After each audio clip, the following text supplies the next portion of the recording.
हाँ देखिए, डाउट है, मैं क्लास में पढ़ा भी चुका हूँ, बट फिर भी the angle of incidence of a रे passing through the centre of curvature of a concave mirror is zero, है ना, but why is zero, but why. Okay, तो आई एम सॉरी, ये क्वेश्चन है बच्चों। तो इसके लिए मैं आपको ये बताना चाहता हूँ, सबसे पहले एक स्फेयर होता है, ठीक, और स्फेयर का पार्ट होता है कौन, कॉनकेव मिरर। ध्यान से सुनिएगा,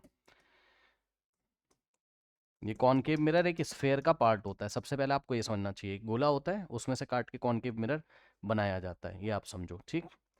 अब ध्यान से जरा सुनिए, पता है क्या बच्चों, आपने एक थ्योरम पढ़ी होगी सर्कल में, लेकिन वो आप स्फेयर पे भी लगा सकते हो, ठीक। क्या कि यहां से ऐसा करके अगर रेडियस आती है तो पॉइंट ऑफ कांटेक्ट पे टेंजेंट पे क्या होती है, परपेंडिकुलर, ये इस तरीके से। तो ये एंगल 90 होता है, ठीक, ये एंगल क्या होता है, 90 होता है, ठीक। ओके, ये बात आपको पता होगी, ठीक। कहने का ये मतलब है जितनी भी रेडियस होंगी वो सरफेस पे परपेंडिकुलर होंगी, मतलब जैसे ये होगा तो ये भी 90 बनाएगा यहाँ, क्योंकि यहाँ एक टेंजेंट आप ऐसे ड्रॉ करके सोच सकते हो। ये रेडियस भी क्या होगी, परपेंडिकुलर होगी, ये रेडियस भी क्या होगी, तो जितने भी रेडियस हैं वो सरफेस पे परपेंडिकुलर होते हैं, जितने भी रेडियस हैं वो सरफेस पे परपेंडिकुलर होते हैं। अब ध्यान सुनो, इसका सेंटर ऑफ कर्वेचर मैंने यहाँ लिखा, तो मोटी मोटी बात ये है कि सेंटर से जितने भी रेडियस आएंगे, ये देखिए, ये परपेंडिकुलर होंगे, ये परपेंडिकुलर होंगे। अब बताओ नॉर्मल कौन होता है, बताओ नॉर्मल कौन होता है, बताओ। जो मिरर पे, देखिए मैं आपको बताता हूँ नॉर्मल क्या होता है, बताइए। जैसे प्लेन मिरर में आपने पढ़ा हुआ है ना, प्लेन मिरर में आपने क्या पढ़ा हुआ है, बताइए। कोई लाइट रे आ रही है इस तरीके से, देखिए, ये कोई लाइट रे आ रही है इस तरीके से, ठीक। तो इसको पॉइंट ऑफ इंसिडेंस बोलते हो, ये पॉइंट क्या कहलाता है, पॉइंट ऑफ इंसिडेंस, जहां पे लाइट आके गिरती है ये। तो इस पे तुम एक नॉर्मल बनाते हो ना बच्चों, ठीक। नॉर्मल क्या होता है, जो सरफेस पे परपेंडिकुलर बनाता है। फिर से ध्यान से सुनो, ये नॉर्मल होता था, इसको बोलते थे नॉर्मल, ये 90 यहाँ बनाता है सरफेस के साथ।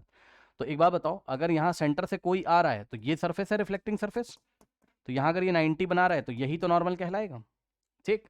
अब यहाँ पर देखो एंगल ऑफ इंसिडेंस इतना है, थीटा। अगर मैं इस लाइट रे को थोड़ा उधर घुमा दूं तो ये एंगल कम हो जाएगा, अगर ये और उधर घूम जाए तो ये एंगल और कम हो गया, और ये घूम के अगर किसके ऊपर आ जाए, किसके ऊपर आ जाए, नॉर्मल से ही पास कर जाए ऐसे, तो एंगल कितना हो जाएगा, थीटा, जीरो। समझ रहे हो, एंगल ऑफ इंसिडेंस कितना हो जाएगा, जीरो। भाई पहले एंगल ऑफ इस रे के लिए, नंबर 1 के लिए एंगल ऑफ इंसिडेंस इतना था, नंबर 2 रे के लिए एंगल ऑफ इंसिडेंस इतना है, नंबर 3 रे के लिए एंगल ऑफ इंसिडेंस इतना है, और ये वाली रे अगर नॉर्मल से ही पास हो जाए तो थीटा कितना होता है, जीरो। तो दो बातें ध्यान सुनो, पहली बात ये है कि जो रेडियस होगा वही नॉर्मल होगा कॉनकेव मिरर में, ये ऐसे करके कॉनकेव मिरर, तो जो रेडियस होगा वही नॉर्मल होगा, क्योंकि वही यहाँ सरफेस पे 90 बना रहा है, ठीक।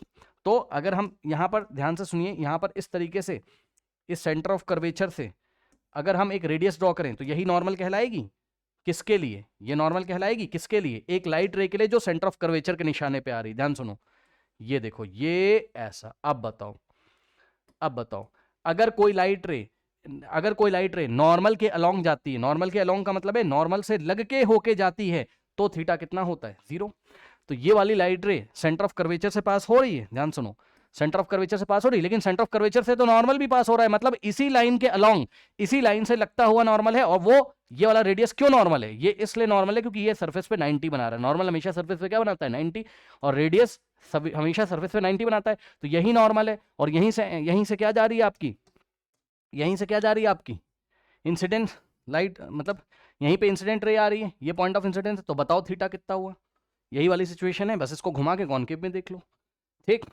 तो यहां पर थीटा कितना है, बताओ, थीटा कितना है, एंगल ऑफ इंसिडेंस, थीटा का मतलब है आई, आई का मतलब एंगल ऑफ इंसिडेंस, ठीक है। इसको थीटा बोलो, आई बोलो, जो बोलना है बोल दो, ठीक। एंगल ऑफ इंसिडेंस कितना हो गया, बताओ, जीरो नॉर्मल के साथ, ठीक। तो एंगल ऑफ इंसिडेंस अगर जीरो है तो एंगल ऑफ रिफ्लेक्शन भी कितना होगा, एंगल ऑफ रिफ्लेक्शन भी कितना होगा, जीरो, ठीक है। लॉ ऑफ रिफ्लेक्शन लगा दोगे, क्या दिक्कत है बताइए। तो इसलिए एंगल ऑफ इंसिडेंस कितना है, जीरो। इसलिए the angle of incidence for a light ray passing through the centre of curvature of a concave mirror is zero. Reason क्या है, क्योंकि सेंटर ऑफ कर्वेचर से ही नॉर्मल भी पास हो जाता है। रीजन क्या है, मैं लिख देता हूं, सिंस इंसिडेंस रे is along the normal, along मतलब उसी से लग के होके जाती हुई, इंसिडेंट रे जो है वो नॉर्मल से ही लग के होके जा रही है, since incident ray is along the normal, so angle of incidence, आप चाहो तो ऐसे डायग्राम भी दिखा सकते हो, ठीक है, 0 and angle of reflection is always also 0, ठीक है। एंगल ऑफ रिफ्लेक्शन 0 क्यों हो गया? क्योंकि लॉ ऑफ रिफ्लेक्शन से ये इसी पाथ ऐसे जा रही है तो उतना ही एंगल बनाकर नॉर्मल के साथ, अब ऐसे पलट के जब ये जाएगी तब भी तो नॉर्मल के लॉन्ग जा रही है, तब भी एंगल ऑफ रिफ्लेक्शन कितना होगा? 0 ही तो होगा। तो आई थिंक आपको मेरी बात समझ में आई होगी, ठीक।